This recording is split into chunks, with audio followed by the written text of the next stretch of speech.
Geldon. Gildon. Gleeman?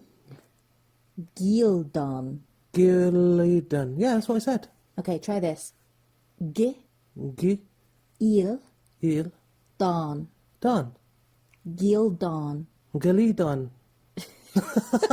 It sounds exactly the same. I don't know why you're just like going on about this. We've been doing this for like 20 minutes. Can't we just get on with the podcast? Okay. The wheel of time turns, and ages come and pass, leaving memories that become legend. Legend fades to myth, and even myth is long forgotten when the age that gave it birth comes again. Welcome to the Weaves of the Wheel podcast, a Wheel of Time community journey through the events of the Third Age. What was, what will be, and what is may yet fall under the shadow. Welcome to Weaves of the Wheel, child. I'm Suana and Ren. May the light illumine you. And I'm Suana and Ren. Kneel, or you will be knelt. I liked that. That was nice. You're welcome. I've got a whole show packed with this stuff, so I'm glad you liked it. So this week we're getting into Eye of the World, chapters 1 to 4. So we're taking us up to the events of just before Winter's Night. Yeah, that's right. So Winter's Night is like the first big event that happens in Eye of the World, and it is not one to be sort of thrown into a podcast. I think that gets its own show. These chapters 1 to 4, it's such a world setting. Yeah, it sets the scenes, doesn't it? We're getting introduced to the main characters straight away. We're getting introduced to this world that they live in. We're hearing new names of places and things and events that are happening in this world. We're also getting a little bit of, their history and backstory and legends and myths that they believe in. How did you get on with the audiobooks?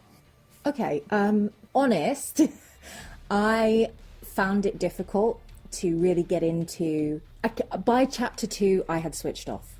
Right. I had mentally checked out, and I was like, my thought was, I'll be able to listen to like 1 to 4 really easily. And then I was like, nope, apparently it's one chapter at a time for me. So that's how I had to do it, which was frustrating. Yeah, I had similar. Like, I had planned to spend a morning listening to them. So I had grabbed my cinema style sweet popcorn, I had grabbed my chocolates, and I had a packet of Skittles. Lockdown's treating you well, isn't it? Lockdown's treating me awesome. And I grabbed a can of pop. Yeah, I kind of. Oh, by the way, pop. That reminds me. Dedicated Mickle actually said that in America they call it pop or soda pop, but commonly pop. So there. Are you in America? That's not the point. Are you in America? That's not the point. Are you an American? No. Well, then, no, it doesn't count the same way. We have different colloquialisms, Ren. Deal with it. No, I'm not. Well, maybe old in the UK, but in America, I'm actually You're quite very hip. youthful and young. Yeah, exactly. So, hip. yeah. He's hip, guys. I'm hip. He's hip. Not surgical hip, but... That's how old he is. He's hip. Whatever. If I was in the US, people would understand exactly what I was saying. We understood exactly what you meant. It's just that it was really old. Actually, you know what, Swan? I don't appreciate your derogatory remarks about my age. I'm only a couple of years older than you. Okay. Okay, Son Buey. Oh my God, Ren Buey. Oh, okay. All right, whatever. 1-0 to you. Right. Okay. But no, I mean, Camilla Sadai, she said to me, it's a bit of a slog initially when you start listening to the audiobooks. Like, it can take a little while to adjust and get used to it and sort of the tempo and stuff. And she said that, she would tend to find herself in those early chapters having to sort of push through it, but then you sort of hit this mark where it's just so good and you can't stop listening. So I'm hoping that I'm going to have the same turn of events. Yeah, I've heard similar. What I've been told is if you're actually doing something, it's a lot easier to listen to them. Like, for example, somebody suggested, I think it was actually Dedicated Mickle again, he suggested that you should listen to him while driving. Now, being in lockdown, my driving is 2 minutes up to like the supermarket. So I know, I can literally get arrested for driving to go for a walk. Could you imagine that with the police? It's like, so why are you out here? I'm listening to an audiobook for my podcast, mate. So, yeah, that's essential. So back off. Exactly. So back off, mate. You don't know. Yeah, it's difficult. I mean, yeah, I'm in an area that is so... intensely locked down that I can't go anywhere, so I can't drive anywhere. So yeah, I am listening to them at home while I'm doing housework. Yeah, I don't do housework. Your house must be gross. But I have listened to them, but it was difficult. You know, actually, in fairness, one point I did notice about the audiobooks, I listened to the descriptions more. Like, you know, you tend to focus on bits of descriptions more than what you do when you're reading them. You know what I'm like. I don't like reading large text. Yeah. So I tend to skim read until I get to, like, something of interest. So if a buzzword turns up, I'm like, oh, okay, yeah. You know, I'll start, you know, concentrating what I'm doing. I know. If someone writes something to you... This is a fun fact about Ren. If you write something to him in a block text, he hasn't read it. Nope. Guaranteed. 100. You need to put one-line messages. Send him 10 messages if you need to. Just make them all one line. Otherwise, he's not read what you've sent him. I would just normally bluff my way through it and just be like, oh, that's great, son, and, you know, fantastic. That sounds brilliant. Yes, go ahead with it. And I'm like, I'll deal with the consequences later. I'm looking forward to getting into some real meaty chapters, because then I think maybe it will be a bit different experience. Yeah, probably. So, you know, I'm gonna wait and find out on this one. How did you find the pronunciations? I know we... Oh yeah, you just like did my head in for 20 minutes before we actually started. But I'm glad to know that I'm saying Rand correctly. Yep. Matt. Yep. And Perrin. Yeah. No, I was too. I was kind of like, oh, that's good. I did notice though, we met Lan. Yes. And his first pronunciation was Lan. Yes, but I think that was because it was said by one of the boys or something, right? It was Lan, and then it was Lan. Yeah. So now we've got Lan, Lawn. Mm-hmm. And I am very confused over a 3-letter name. Yeah. Yes. The other one for me was Aes Sedai. Now, okay, I know I was saying Aes Sedai wrong in my head beforehand. I trained myself a while ago. I don't know if anyone remembers, there was, or even saw it, and there was this sort of fan-made Wheel of Time pilot that was put up on YouTube. I believe it was called Flight from Shadow. Oh, yes, yeah? yes. And I remember, like, in the early part, they say Aes Sedai, and that was the first time I heard it, and I went, oh, wait. I don't say Aes Sedai. I used to say Aes Sedai. That's how I say it as well, yeah. Yeah. I tend to say things as I read them. Yeah. So, yeah. But, okay, there you go. Aes Sedai, fine. Yeah. Or, no. Aes Sedai, not Aes Sedai. But I can understand why people... I know some people say Aes Sedai, and I can understand why they do, because I used to as well. But I've trained myself to say Aes Sedai since then.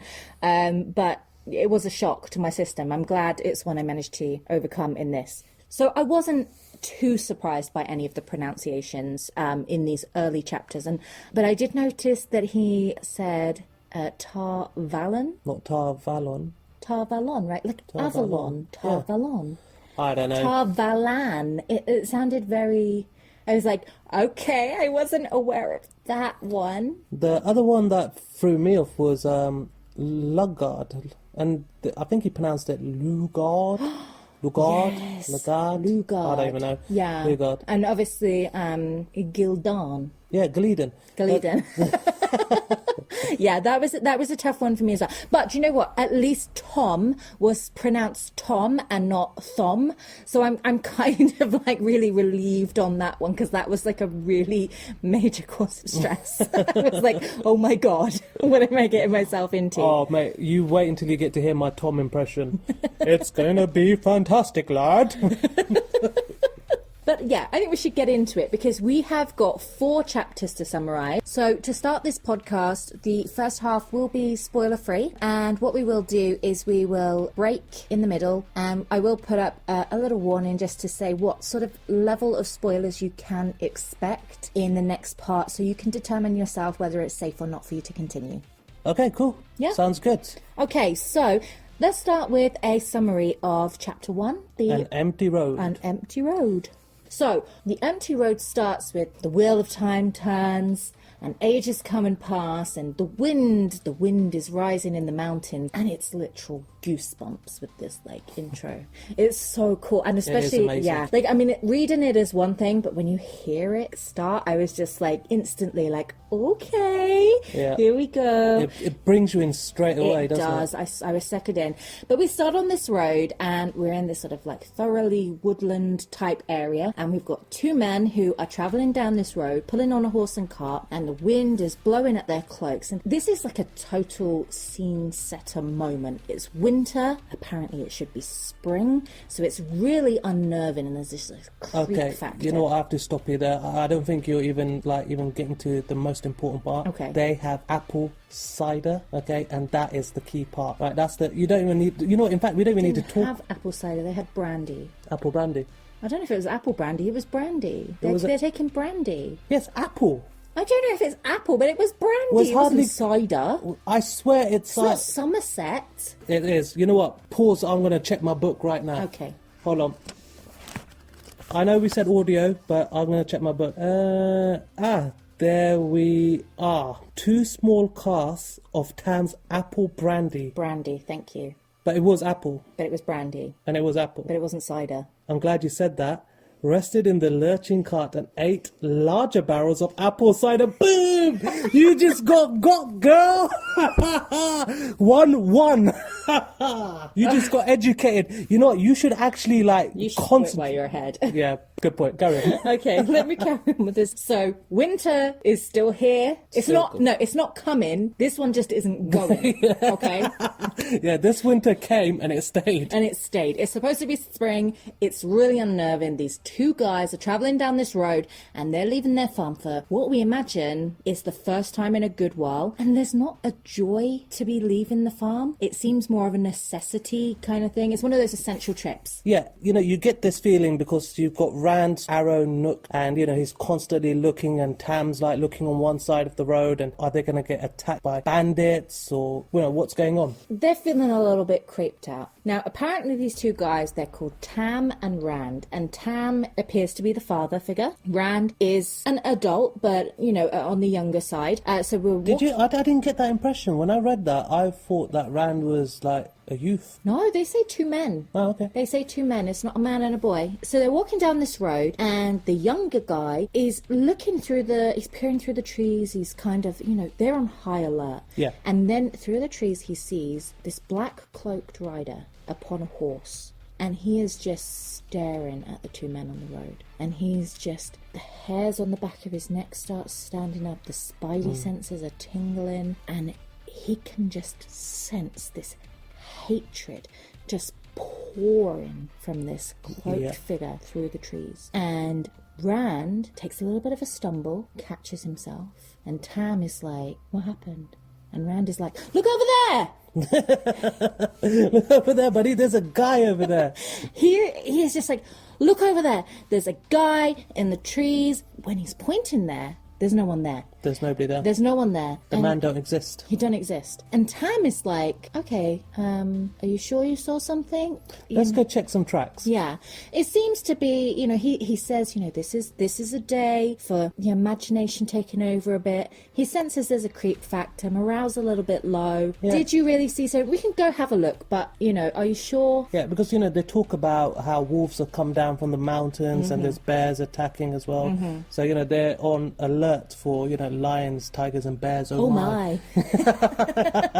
So then Rand is like, do you know what? Maybe I am just seeing things. But he knows he saw something. Yeah. And now that he thinks about it, the rider's cloak didn't move in the wind, and it's windy. That, you know, this isn't normal. But we then continue the journey, and we enter into this like charming village, and it's a completely different setting. It's a completely different feel from this empty road, and it's a time of festival. There's celebration. People should be celebrating that spring's arrival, but spring isn't here, so people are feeling a little bit like, yeah. So everyone is feeling a little bit, they're not feeling great. They're all feeling a bit down. The winter blues are still in place. And it's confirmed by everyone we meet on the way to this in the centre of the village. So we meet the Coplins, we meet the Congers. They seem to be some kind of like interbred families. We meet a guy called Sen Bui, who just seems to be an old guy who really likes to complain a lot about things, i.e. he's Ren. And we meet... He's got valuable things that he says things that people want to say but are too afraid to say. Oh, you keep telling yourself that, Grandad. Okay, so then we meet Mayor Bran, and then we meet Matt. And Matt is like this man-child. Okay, so he comes up with like, I've got a badger. He's too old to be playing pranks, but apparently he's playing pranks. Okay. But you know what? It kind of like lightens the mood. Matt is like this comic relief, and he's like, yeah, we're doing this, we're doing that. Oh, and by the way, there's strangers in the village. And Rand freaks. Rand freaks out, and he's like, what? There's strangers. And Matt's like, yeah, there's a man and a woman. And he's like, does the man wear a black cloak? And Matt's like, wait. He freezes. It's like, well, you saw him too? Rand's like, yes. What the hell was that? And Matt's like, oh my God, he scared me so much, Rand. I'm absolutely terrified. Yeah, and he's not even afraid to admit it. He goes, I don't even care.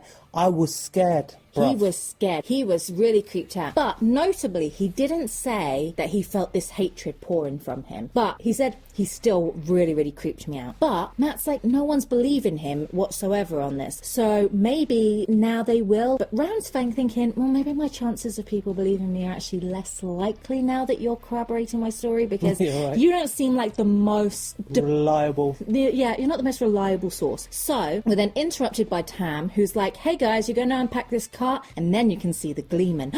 The Gleeman. This is a big deal. Apparently there hasn't been a Gleeman come to Eamondsfield in like 10 years. But this year is going to be a great bell time. So chapter 2, Strangers. This chapter starts with Rand and Matt finishing with the apple brandy and apple cider, Suana. Okay. Down to the cellar. There's a council meeting going on, and Rand notices that one of the council members is staring daggers at Matt. Rand is like, what's up with Master Luhan? Master Luhan's the blacksmith, right? Yeah, he's the blacksmith, so hard and strong, not somebody you want staring daggers at you.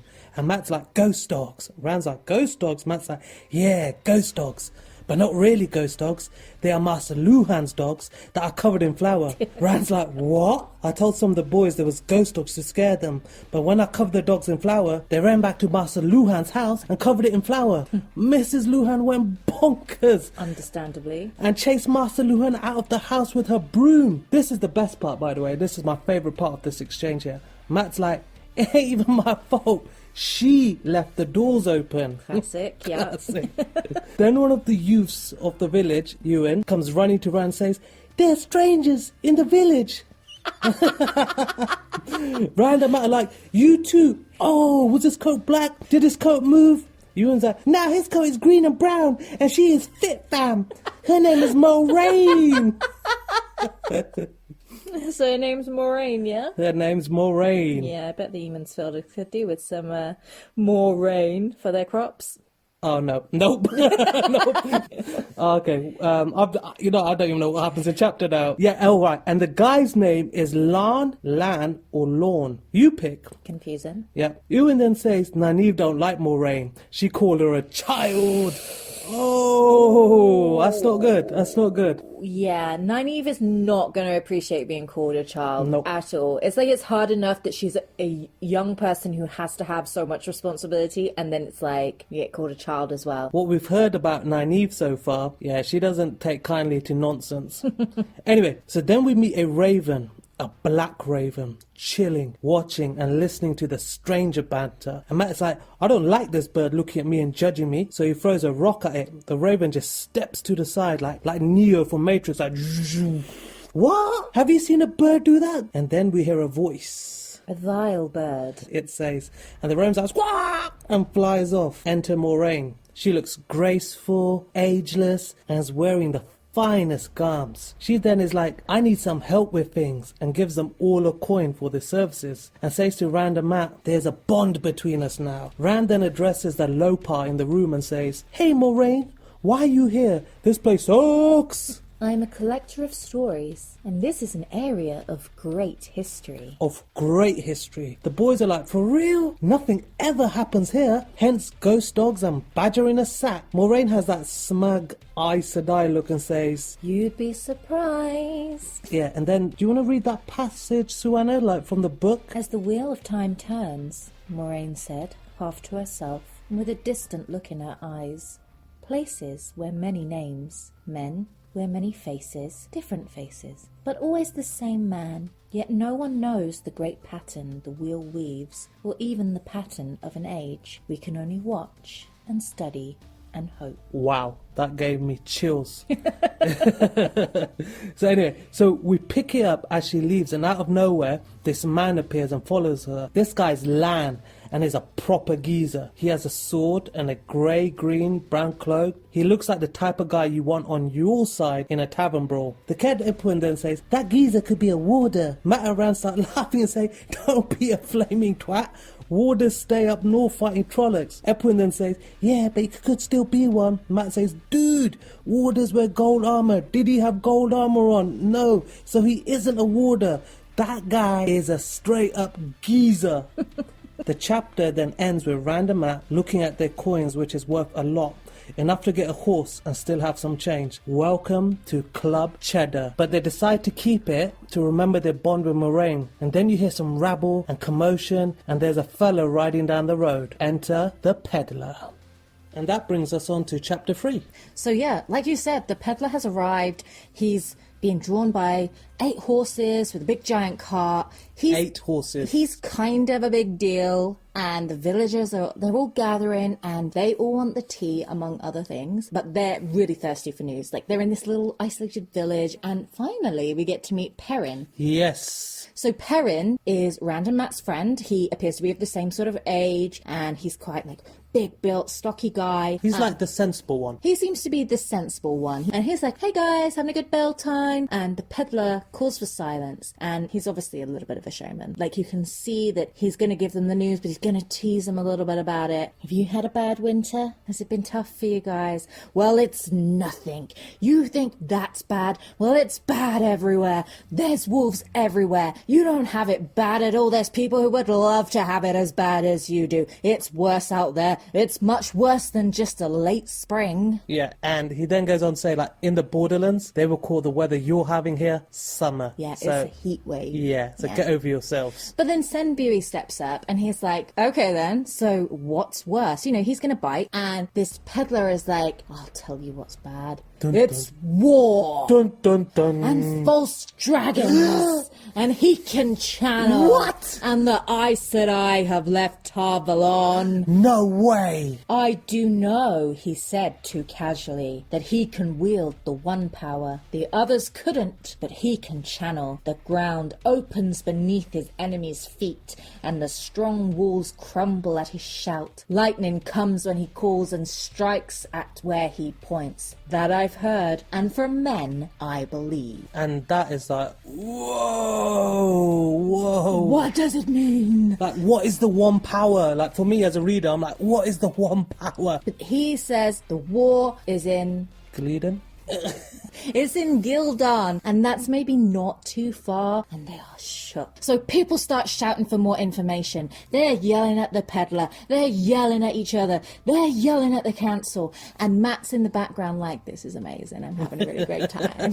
This all goes on until the mail tells everyone to shut up! We need to find out more information, and off they go into the Wine Spring Inn to have a little chat, and they leave the boys outside. The people are like, why you take him in? We want to know what's going on too. Everyone wants to know what's going on, but the council are like, we're going to get the information first and decide just what of it you can know. Typical bureaucrat. But they go inside the inn, and we got left with the boys outside, and they start having a little conversation. And this is where we learn about the story of the dragon, how he will come at the time of need, and he will destroy us all, and he will defeat the Dark One. No, wait, he is the Dark One. Hang on a minute, Yeah. You shouldn't name the Dark One. No, don't name the Dark One. Enter Nynaeve. Oh, here we go. Well, they say name the Dark One and she will appear. But we meet Nynaeve. Yeah, and then she's like, you're an idiot, Matt. She's ready to box some ears and kick some ass, and she's all out of ears. So Nynaeve comes and she's like, you boys need to like shut the hell up. Who's naming the Dark One? I'm gonna beat you with my big giant stick. And then we also meet Egwene, and Egwene is sort of standing behind Nynaeve, and Rand notices her, and we get the impression that Rand's kind of really hot for her. Yeah, just a bit. And Nynaeve is like, what are you doing? Where's the Peddler? Is he in the inn? He's with the council. There's war. They're getting the facts. And Nynaeve is like, well, somehow they're going to mess that up. So she goes off into the inn and she leaves Egwene behind. So Egwene is like, Rand, you need to stop messing around with this man-child Matt and grow up, yeah? And Rand is like, will you dance with me at bell time, please? And she's like, yeah, I'll be busy in the morning though. And she throws back her hood, and her hair, which apparently normally hangs like loose around her shoulders, is now braided. Apparently that's a big deal. Apparently that's a huge deal. deal. It's like, boom, mic drop. It's like a signal that she can get married now. And that's a signal for me to get that light out of there. It's like, it's a trap. It's a trap.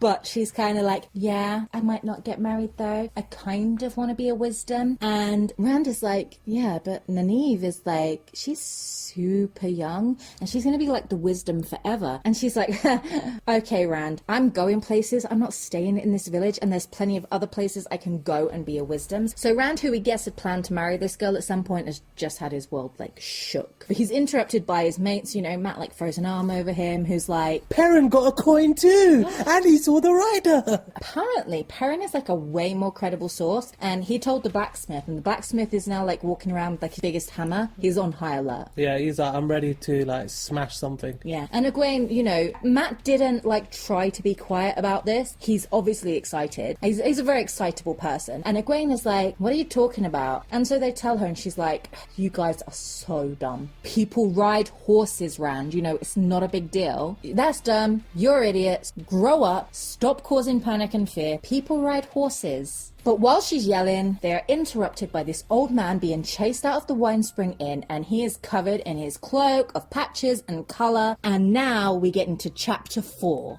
The Gleeman. I'm going to enjoy this one, Suana. No, this one's going to be fun.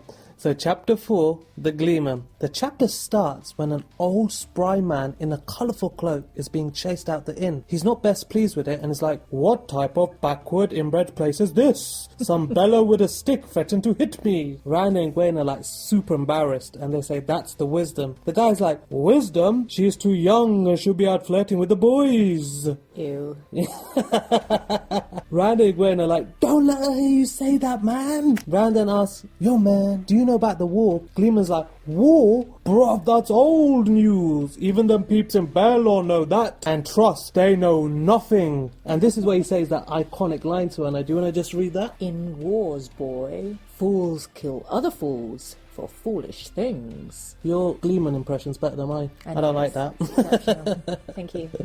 Then he says, was that Thane I saw? I don't like him. He probably owes him money or something. You can't trust a peddler. Rand and Egwene like, no, we really like him. Then the Gleeman turns his attentions to Egwene and says, she's the prettiest. Girl, you fine, and I dig your style. Come be my assistant. We can perform it high chant style.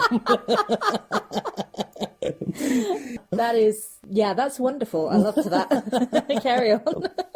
He then looks at Rand and says, yo, you are as tall as an Aiel. And then says, Perrin, you are as broad as an Ogier. The Gleeman then introduces himself as Tom Morvolo Riddle. Wrong book. Tom Merrilin. He introduces himself as Tom Merrilin.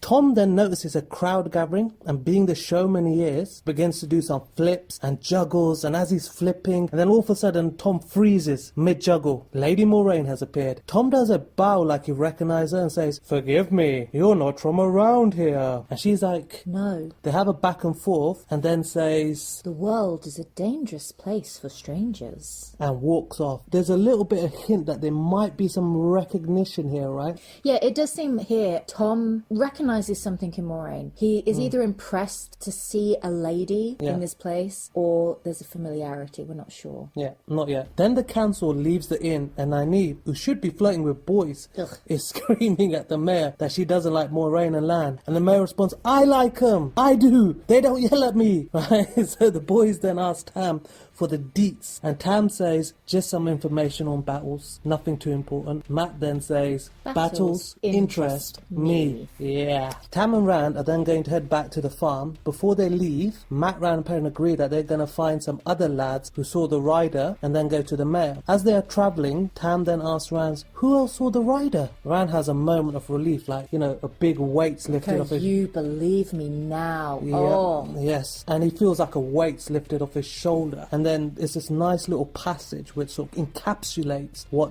this village is all about. So Anna, do you want to just read that? That others knew and believed made all the difference. There was nothing the black-cloaked horseman could do that the people of Eamon's Field could not handle together. Yeah, see, I think that's a solid way to end the paragraph. Yeah, End the chapter, sorry. there's such a wonderful sense of community. Yeah. And it's like, we've got you. Together we're strong. We're stronger together. We can overcome anything. Yeah. Yeah. I love that. Yeah, me too. And that concludes chapter 4. Okay, so that's the summary of chapters 1 to 4. Yeah. We've met all these people. We've got a really good sense of what this community is like. They're very, very tight-knit, but they're also very isolated. Yeah, and they don't really take kindly to strangers. They do, but they don't. Like, they're accepting, but they're a little bit like... Yeah, I think the isolation shows because when a stranger comes, it's like, oh, there's a stranger. It's the big deal. It's the big news. Yeah. They're really excited. They're going to be celebrating this Beltane festival. There's strangers and a Gleeman, fireworks and a Peddler. It was going to be the best Beltane ever. So this is your spoiler warning. From here on out, we will be discussing spoilers for the Wheel of Time series. In this particular episode, the majority of the spoilers come from New Spring and Eye of the World. However, there are a number of references from later books that extend all the way up to Book 13, The Towers of Midnight. So if you wish to continue, you have been warned. Strangers and a Gleeman, fireworks and a Peddler. It was going to be the best Beltane ever. Well, that was a bloody lie. But that's next week's. That is next week. Yeah, where we'll be talking about Winter's Night and the events leading straight after it. Yes. For this part now, we're going to really just dive into the meat of these chapters. Yeah, and I know you've been itching. There's stuff that you want to really discuss. So go for it. Go for it. Okay, mainly the Myrddraal. Fates. Oh, there's something so interesting about these creatures because there's so much that's not written down or understood. Yeah. And because of that, we get to theorize so much. So Shadowspawn, like Myrddraals, were created by Agenor. Yes, but Agenor didn't necessarily understand Myrddraal entirely either. So there's a chapter in Path of Daggers, and it's about Grendel, and Grendel is sort of musing about these creatures, and she says, Agenor had thought the creatures were not in the world, in the same way everything else was, slightly out of phase with time and reality. That basically tells us that even the Forsaken didn't understand the Myrddraal. Yeah, so Agenor has created something which I don't think even he actually realises what he's created. Well, he kind of didn't really create the Myrddraal. He created the Trollocs. Yes. And the Myrddraal are offspring of Trollocs. What? Yes. So hold on. So 2 Trollocs have a baby and that's a Myrddraal? No. So Trollocs are created via genetic engineering process, and what you have is some form of hybrid crossbreeding. Yeah, okay, so I know you're a biologist. Let's keep this simple for us who don't really care. Okay, I'll try not to bore the audience Try not too to much. bore the audience. Yeah, but Trollocs are a hybrid, and therefore Myrddraal are a mutation of the hybrid. So not all Trolloc babies are Myrddraal, so that would be incorrect to say. Right. Trollocs are made from the genetic material of humans and animals, Yeah. but also I'm assuming some form of magic, because while crossbreeding is a very real-world possibility, crossbreeding outside of a genus is actually really not possible in this day and age. Yeah, so a liger, for example, is a cross between a lion and a tiger, Yes. hence liger. Yeah. But you couldn't cross a lion with a wolf. No. Yeah, so... No, certainly not in any natural process anyway. It would be unlikely to survive the process. Yeah, as well. you would need the one power or the true power to pull that off. Yeah, so it's either suggesting that the one power, or probably more likely the true power, is used here, or it's a way to suggest that the advancements of the Age of Legends is far superior to that of the real world that we actually know. So Trollocs are human and animal, so like man, bear, pig. Yeah,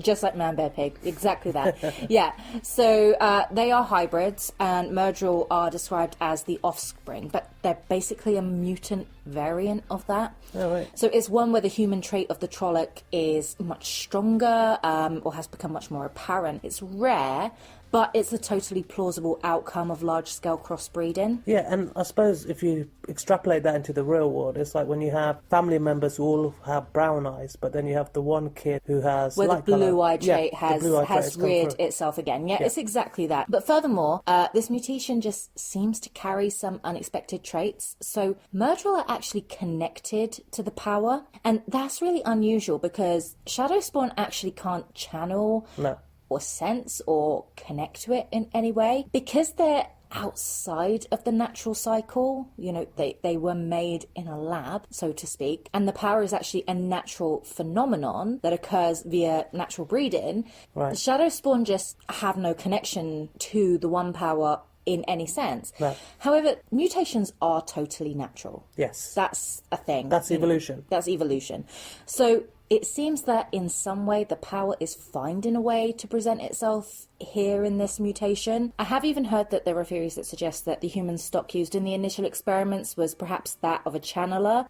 So it could suggest the genetic trait to channel. Yeah, that would make sense, because the likelihood is the channelers were the ones that were doing these experiments. Well, so. Agenor was. So, Yeah. I mean, it's very possible that Agenor used his own genetic material. Oh, these are all offsprings of Agenor. Go Agenor! Go Agenor, spreading his seed around. Yeah. Yeah. No, I think Cross species. I think that's entirely reasonable. Another theory I have heard as well is that the Murdrel were born with this human stock appearing more present, because they are Trollocs that would have been born with the ability to channel if they could channel. You wouldn't want to give something the ability to channel if you can avoid it. Imagine Trollocs that could channel and you couldn't control them, or a Midrel that could channel and you couldn't control it.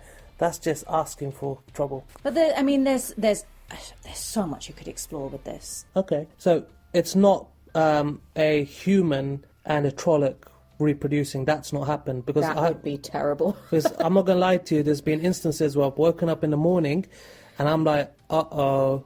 How did you end up in bed with a Trolloc? How did I? It's like, you know what? It happens, all right? You know, but in my defense, This happened to the best of us. in my defense, I'd had a few Stellas, so yeah. And I was like mixing my liquids, and sometimes, you know, you don't really understand what's happening. But anyway, the thing that fascinates me mostly about Fades is the fact about their cloaks not moving. Yeah, that's where in that paragraph in Path of Daggers it says they are slightly out of phase with time and reality. So almost like the Dark One in his prison, right? Is that sort of described as? Yes. Yeah. And the fact that they can sense channelers, but they can sense both, suggests that it's a connection to the true power rather than the one power. Yeah. And you know, Robert Jordan, he did take a lot of this from the real world. So in certain like cultures around the world, there's these species called jinns. Yeah. And jinns are supposed to live like outside of this plane. So they're still in this plane, but they're outside the plane. I think it's sort of described as they know what we're doing, but we don't know what they're doing. You know, if all of a sudden a Fade's there and then, you know, then he disappears, it's almost like they're stepping through phases. Right. Okay. Which is sort of similar to what a jinn is. Okay. I mean, that's all I sort of know about jinns. I don't really know too much about it. No, that's very interesting. And we do know that Robert Jordan drew on a lot of inspiration from different religions and cultures from around the world. So it is quite probable that it was based on that. Another parallel is the Dementors in Harry Potter. Oh, yeah. Yeah. Although this one was actually inspired by the Fades. Yeah. Did you ever read the Dementors in Harry Potter and think, oh, wow, you're a Fade, kind of? Yeah, I was like, I looked, you know, the description is pretty much like Fades, right? The same. Yeah, the feelings you get are the same. The feelings and the sense of hatred or the sense of fear and everything, yeah. Because the boys even say that I was scared. Yes. You know, like Matt says, I was scared, fam. Projecting that. But the thing is, these Dementors are not scared of bright, shiny lights, though. Yeah, and no amount of chocolate is going to cure the feeling. No chocolate is going to help. If a Fade's got you, you are in big trouble. Yeah. You know, you can't just pick up a Twix and be like, there you go, I'm all right now. It does make you think that Agenor potentially created the Trollocs with the true power rather than the one power. Yeah. And therefore, the evil that what taints the Trollocs is what taints the Murdrel is from the Dark One himself. And I'm just going to read this line from The Companion, and it says, Murdrel could become all but invisible in shadows. They had a trick of seeming to vanish while remaining right there. Entering a shadow, they could travel in a way that not even the Forsaken understood. to another shadow far distant. Myrtle could cloak themselves and their mounts in silence, so not even their horses' hooves on paving stones could be heard. I mean, so they can travel in a way. I mean, that does suggest they're linked to the true power. I'm sure there's a ton of stuff out there that we could actually read, but I don't want to spend absolutely ages on it because we've obviously got other things to digest from these 4 chapters. But Myrtle are certainly far more interesting than some of the other shadow spawn, I find. Yeah, definitely. Okay. Definitely. So, in chapter 2, The Strangers, we meet Moraine. And Moraine gives Rand, Perrin and Matt a coin, a silver coin. Now, with this coin, she says that there is now a bond between us. And we see later on how she uses these coins to locate them. Now, Suana, explain that to me. What's going on there? Well, it's difficult to say entirely. I think there may be compulsion being used here. Right. There's certainly a suggestion of compulsion at the end of Eye of the World. Moraine says to Rand, after I gave you the token, you should have been ready to fall in line with whatever I wanted, but you resisted. Right, okay, so I didn't realise that if you... I mean, this coin, I'm assuming, is just a normal Tarvalon mark, a silver Tarvalon mark, Well, and she was able to... The thing is there's something here. Okay, she gives them a coin. Yes. Yes. And they feel very compelled to hold on to that coin. Yeah, I mean, they could spend it because it says there's enough to buy a horse. But they don't want to spend it. No. For whatever reason, they want to keep it, and they very much believe it's their idea to keep it. And that's what's very interesting there. That's what makes me think, okay, there's some form of mild compulsion. And certainly in the later books, when we meet Verin, for example, Verin has a very interesting way of using compulsion that's not within the normal range. It's a very mild form. So normally compulsion requires like a spirit and water and air, I believe.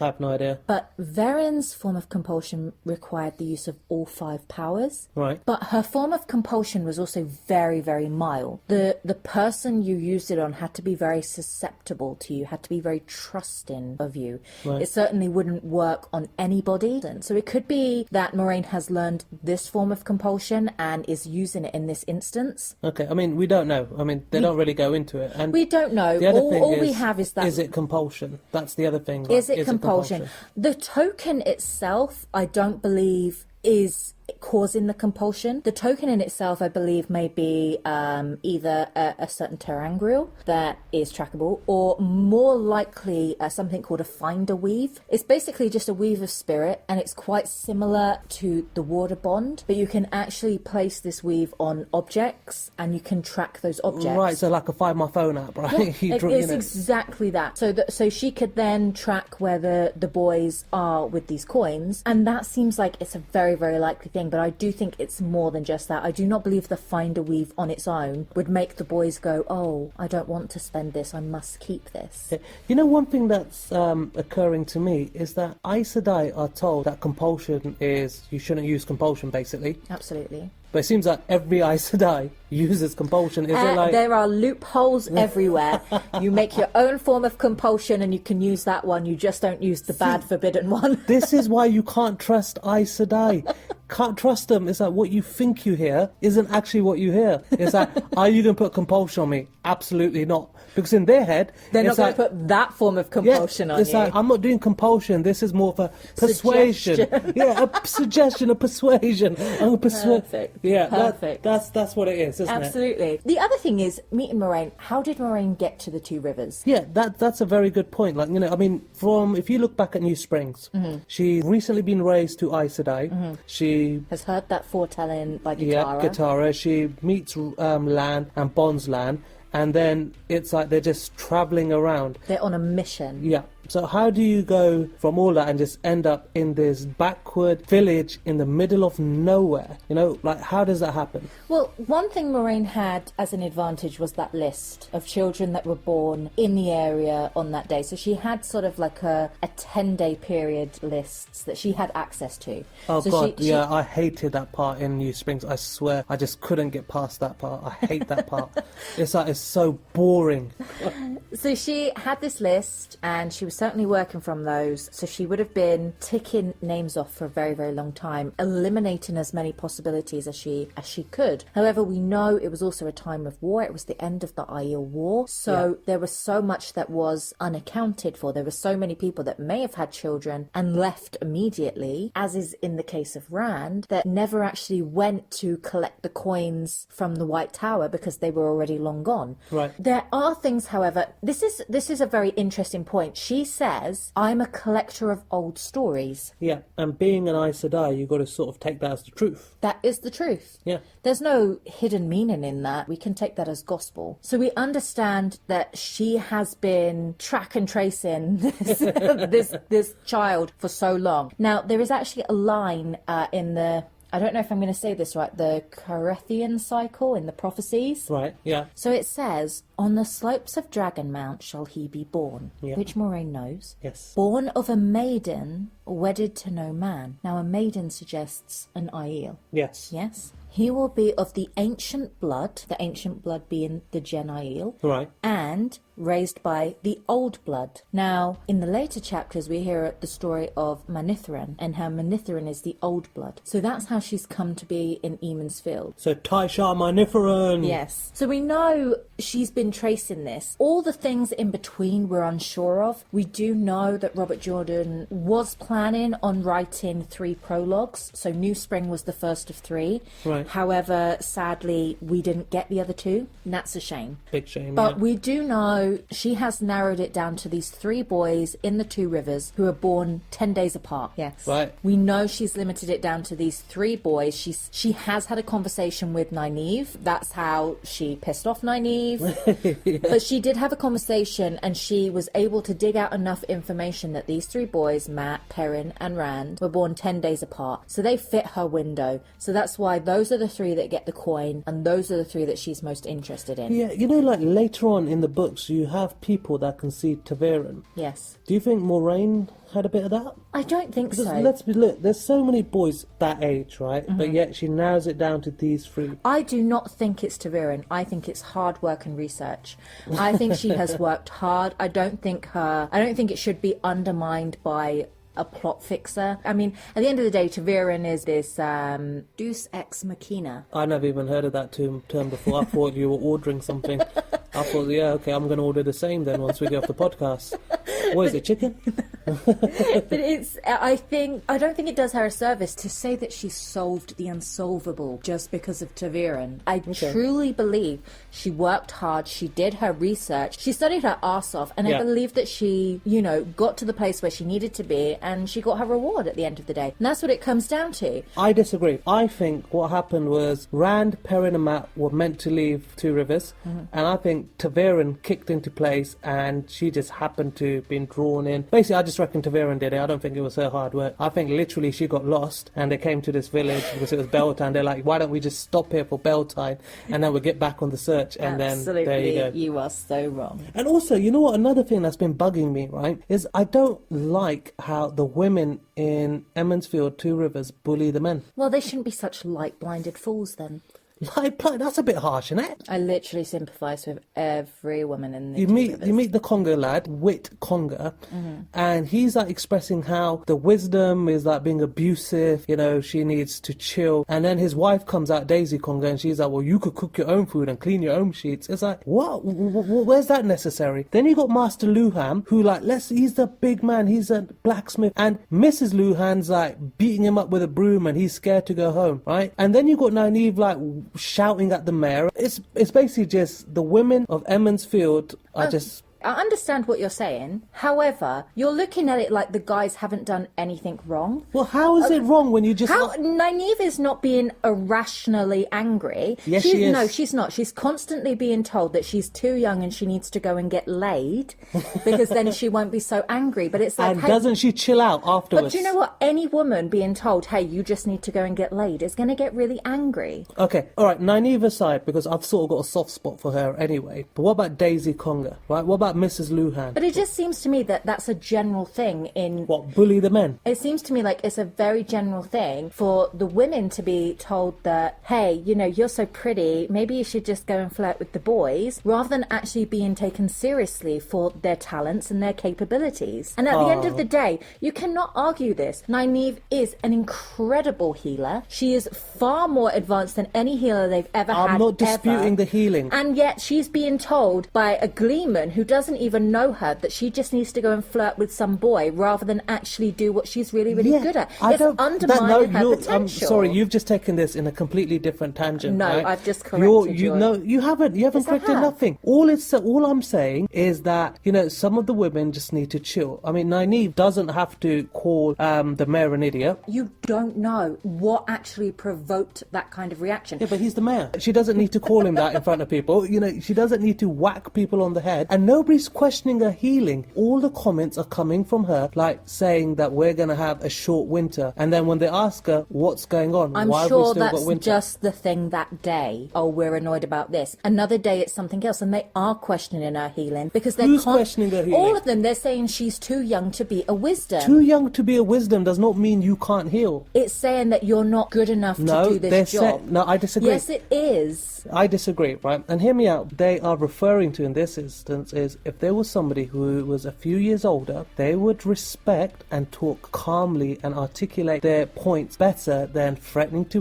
whack somebody over the head with a stick or calling them an idiot. That's what they mean. They're not saying that she's not good enough to be a healer. They're just saying that she doesn't have the maturity currently to be handle a wisdom. people. Yes, all that. Okay, no, I could actually agree with you on that respect. Thank you. Because she is very, very good at her job. Very, very but good. she definitely doesn't have people skills. Definitely not. And Like that is somebody something... else. Like some other people I know. If that's aimed at me, boy, I'm going to beat your head in with a stick. Boy?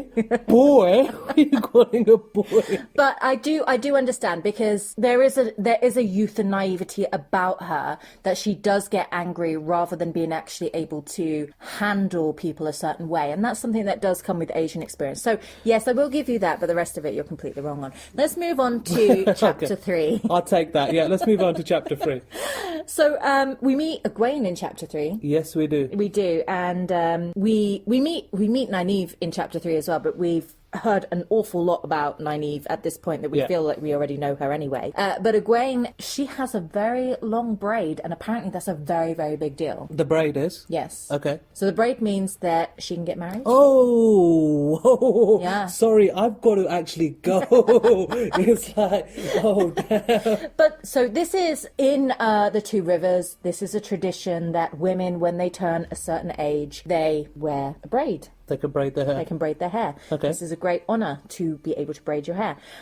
Now, she also says, I'll be busy in the morning, as if she wouldn't normally be busy in the morning. Now, this is something, if anyone has the young adult version of Eye of the World, there's a different prologue. So Dragon Mount is actually replaced by another prologue called Ravens. Oh, yes, I've heard of that, yeah. So in Ravens, if anyone is listening to this on our YouTube channel, if you go into our playlist for our read-along, I actually read Ravens, so you can go and check it out yourself if you don't actually have a copy of this book. But in Ravens, Egwene is I think maybe 6 years younger than what she is in this book when we meet her. All right, so this is Egwene younger than what she is now, is she? Okay. So she's kind of talking about, it's the preparations in time for spring, and it's all about the men are shearing the sheep and the women are helping with X and Y, and the younger girls who are not old enough to braid their hair, they carry water to help the sheep and help the shearing, whereas the women who are of age to braid their hair are usually preparing food or tying ribbons to the bell-tying pole,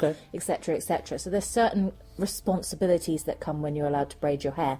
And she's very much thinking about, she's wishing her life away. She wants to be older, she wants to be able to braid her hair, she wants these responsibilities. This is something that we're seeing here now, in that she's braiding her hair and she's saying, I will be busy in the morning, because she's now going to be busy with the adult things. She's not going to be fetching water anymore. She's not going to be able to be carefree. She is now a grown woman with responsibilities, and she's basically saying to Rand, it's about time you got yourself some responsibilities too. And that's what that sort of interaction is about there. No, because I know you're going to sit there and say, this is another example of a woman just starting on a man and calling him dumb. No, hold on. That's where that comes from. I'm not saying women are bullying the men. I'm just saying in this whole series, right, the Wheel of Time series, there's a duality between men and women. Yes, there is. So that's all I was saying. And at times it seems like the men are complete idiots who... Joking, I just knew that would wind you up. I was like, here we fricking go. So, also this chapter is about the Peddler, and we haven't really spoken about Paddon Fane, and I don't really want to say too much about him, because I feel like there's a lot more that we're going to learn about Paddon Fane, and a lot more room for us to talk about him. But obviously we do know that he is this Hound of the Dark One, and he's kind of had his eye on these boys for ages. And Rand actually says something about it's only in the last few years that Paddon Fane has even paid attention to them. Yeah, that's he it. never paid attention to them before. So we can know there that in those few years, that's where the Dark One has done what he's had to do to get Paddon Fane to the place where he is. And also, with Paddon Fane, he likes being the centre of attention. You know, he wanted the crowd to be silent and hang off his every word. And he certainly wants to feel important, he certainly wants to feel in control, and he certainly wants to feel a certain power. I feel that you got to give him that respect, though, because he comes in with 8 horses pulling a big cart. That's like the Perks equivalent of being a dark friend. Look, I'm telling you, that's like the equivalent of a Mercedes, BMW. Like he's come in like in style, not just one little horse pulling a cart. 8 horses, a big car. There's this, I don't remember where I've read it, but Harriet used to say that she would know when Robert Jordan has written about Paddon Fane, because he would be a lot more like, intense when he would like come out the room. Yeah. So there was that as well. Yeah, he would have to adopt into that character and touch into that character. Sort of bleed into him. Yeah, he's an incredibly dark and twisted character. One I'd like to spend a lot more time on, so we'll maybe leave it for another episode. So chapter 4 is the Gleeman. It's the Gleeman. Tom Marilyn. Tom is such an interesting... Right off the bat, Tom is such an interesting character. There's so much I want to know about Tom. So you've got the fact that he's a Gleeman now, but he wasn't always a Gleeman. He was a court bard. He was... the lover of Morghese. Queen Morghese of Andor. He's very politically well connected. And he knows the game of houses. He knows the game of houses. He's very, very well endowed in that sense. Down to his knee. Down to his knee in that sense. The great thing about Tom is he's a guy who's in the know. He knows everything. You just get that sense that Tom is the kind of guy that knows everything. Yeah. And he's a very good guy to have on your side. Now, the backstory of Tom, in terms of Tom's history, is that the reason he became a Gleeman and kind of left court, the royal courts and stuff, was because his nephew Owen was a male channeler, and he was a male channeler that the Aes Sedai gentled. And Tom feels a great sense of guilt for the fact that he couldn't get to Owen before the Aes Sedai did. Tom finds out that his nephew Owen can channel, and that there's Aes Sedai from the White Tower that are going to meet him. So Tom leaves the court. He doesn't tell her, he just leaves overnight and rushes to try meeting Owen. What happens is that the Aes Sedai, the Red Ajar, gentle Owen on the spot. They don't take him back to the tower, which is tower law. Which they're supposed to. Yeah, take him back to the tower and gentle him there.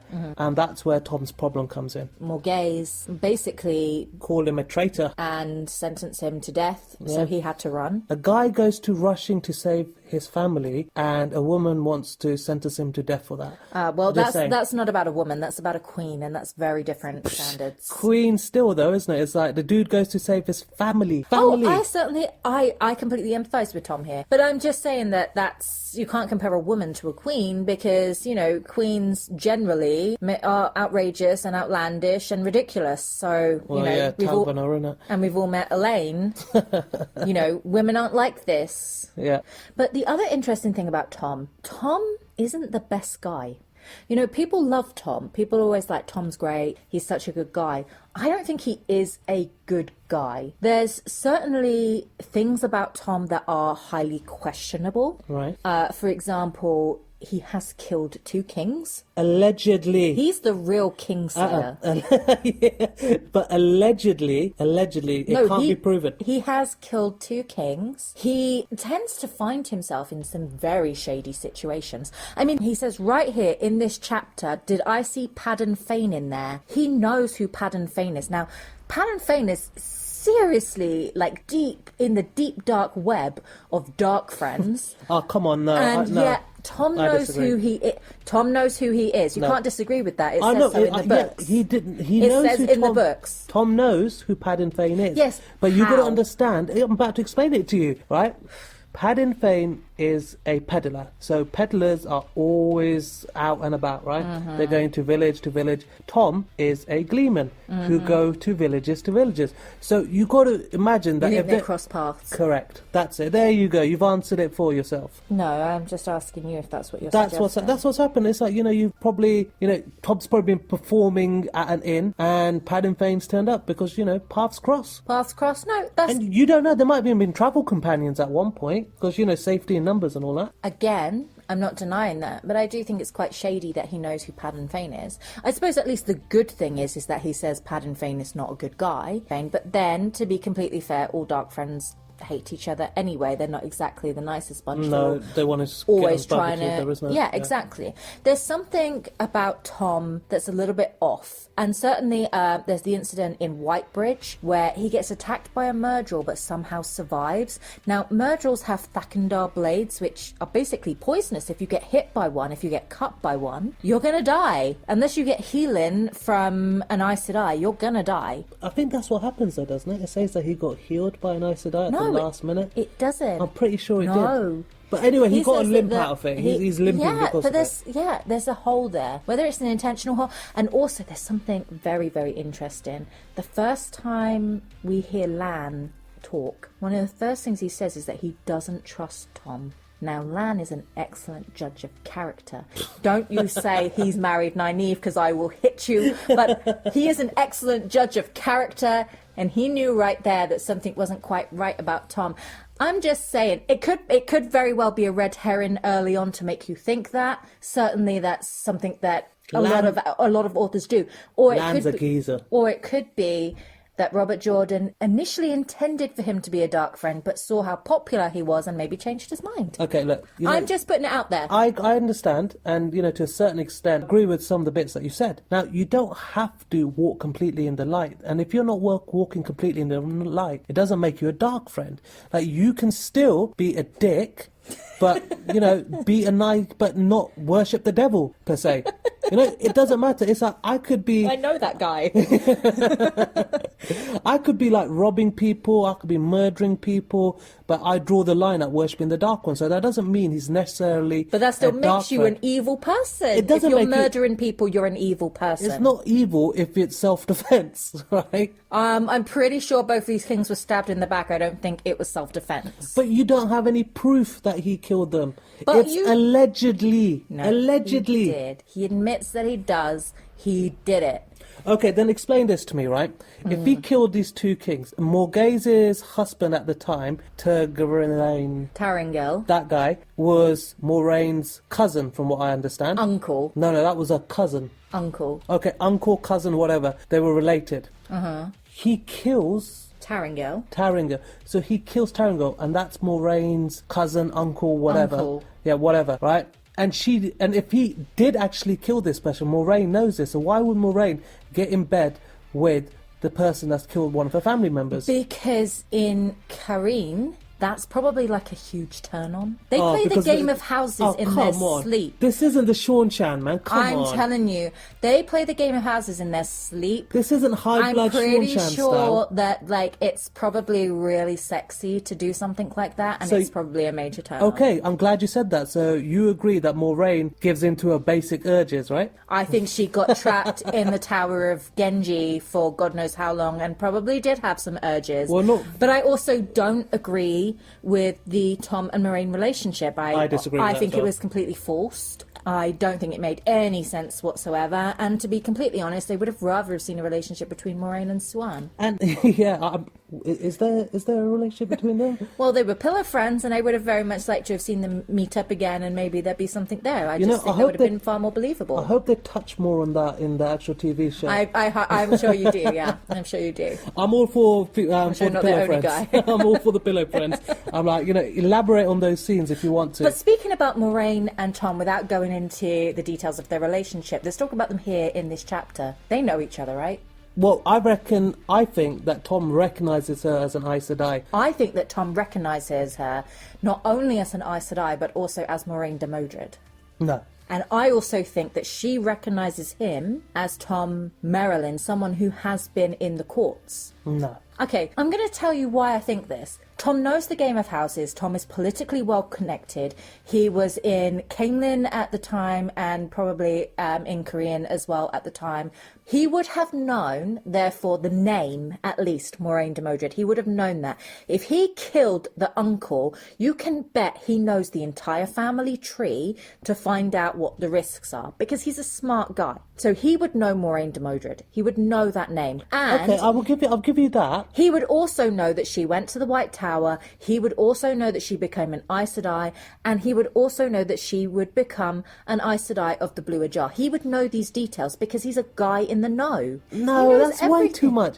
That's way too much. I think you're giving Tom far too much credit for that. He would know this stuff. And then, on top of that, she introduces herself as the Lady Moraine. Now, Lady Moraine would have been her name in Korean court. Yes, but she's not going to go around saying, I'm an Aes Sedai, I'm an Aes Sedai, No, is she? she's not. He recognises that she's an Aes Sedai by the ageless face. He knows what to look for. He knows what he's looking for. And he's certainly on edge because he doesn't like Aes Sedai because of what they've done to his nephew Owen. Yes. However, he also recognises the name. There's a recognition in the name Moraine. Lady Moraine, he will go, she's in court. Also, he would recognise that she's Korean as well because they are very much described as being short, dark hair, pale skin. There's a certain thing that is recognisable in that race of people. I think I understand where you're getting at, but I disagree. The reason is quite simple. There are probably tens of thousands of women called Moraine. If she had said, I'm the Lady de Modred, then I would have been like, okay, that makes sense. But Moraine?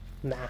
I think he recognises the name, and I think she recognises him too. She's been in court. She's no doubt seen Tom Merrilin play or perform at some point. He might be far older now. I just think there's a recognition there. She says to him, the world is a dangerous place for strangers. It's a soft threat. It's I won't say anything about who you are as long as you don't say anything about who I am. Yeah. Shut your mouth and we can just go about our business.